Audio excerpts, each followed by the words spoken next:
돈을 벌기 위해 일본으로 건너온 이봉창. 이봉창은요, 이 도착한 지 사흘이 되던 날부터 오사카 지리도 모르면서요, 무작정 직업 속에서 찾아다닙니다. 가만히 있는 스타일이 아니에요. 네.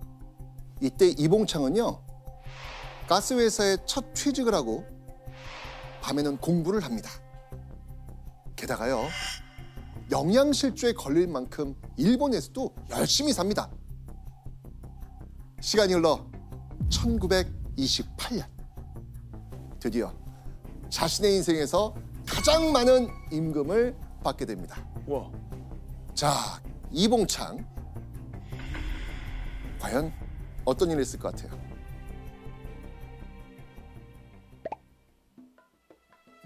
위험한 일. 맞아요. 위험한 일이에요. 진짜 위험한 일 뭐가 있죠? 위험한 일? 바로 부두에서 석탄을 나르는 현장 일용직이었습니다. 아, 일용직. 그러니까 몸으로 때우는 그 일을 한 거예요. 당시 오사카에서 조선인 최하층 노동자의 일당은요, 1엔도 되지 않았습니다. 그런데요, 이봉창은요, 3엔 50센씩 받습니다. 다른 조선인보다 3, 4배나 많은 일당을 받은 거예요. 일당을요? 왜? 여러분, 이봉창이면 어떻게 했어요? 좋죠. 더 열심히 하죠. 더 열심히 다녀야죠. 당연히 신이 나서 더 열심히 일했겠죠? 그런데 얼마 뒤 이 이봉창의 이 기쁨은 이내 실망으로 바뀝니다.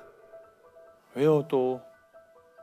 자, 먼저 3엔 50센이던 일당이 2엔 70센, 다음엔 2엔 50센 뚝뚝 떨어지는 거예요.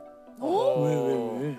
영문을 알 수 없었던 이봉창은요, 작업장의 선배에게 이유를 좀 물어봅니다. 물어봐야지.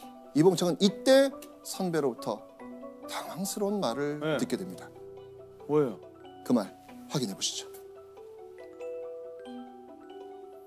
처음에는 일본 사람으로 알고 일본인에게 주는 임금으로 주었으나 네가 조선인임을 알았기 때문에 조선인에게 주는 임금으로 내렸다는 것입니다.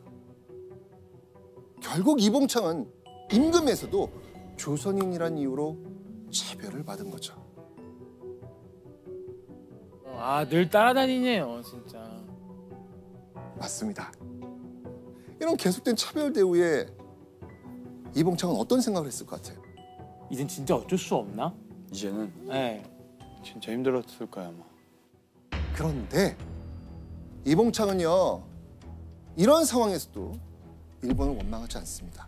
와. 오히려 자신이 완벽한 일본인이 되지 못했기 때문이라면서 자책을 해요. 내가 조선인임을 생각하지 않고 보통 사람처럼 얼굴을 내민 것이 잘못이다. 나도 일본인임에 틀림이 없을 터이다. 신 일본인이다. 이 내용은 이봉창이 오사카에서 구직 활동을 했을 때의 생각인데요. 신일본인. 이봉창은 일본의 조선 식민지화 과정에서 이야기했던 일본과 조선은 하나다, 이 말을 철석같이 믿고 있는 사람이에요. 거야. 그럼 나는 일본인인데 왜 그러냐 이거네요. 근데 지금까지의 모습만 봤을 때는 네.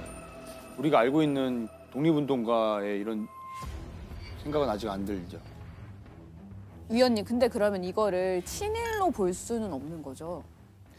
선생님들 말씀하셨다시피 식민지 치하라고 하는 것을 저희가 강하게 인식해야 되는 거거든요. 이봉창 입장에서는 식민지민으로서 내가 차별대우 받는 것, 이게 조선인이기 때문이라고 생각을 했고, 일상을 위해서, 생계를 위해서라면 일본인처럼 되고 싶다, 또는 일본인과 차별받고 싶지 않다라고 하는 생각을 가진 사람들은 적지 않았겠죠. 그래서 그러면서 이제 조선인으로서 신일본인이 어떻게든 돼야 되겠다라고 생각을 했던 거죠. 그렇죠.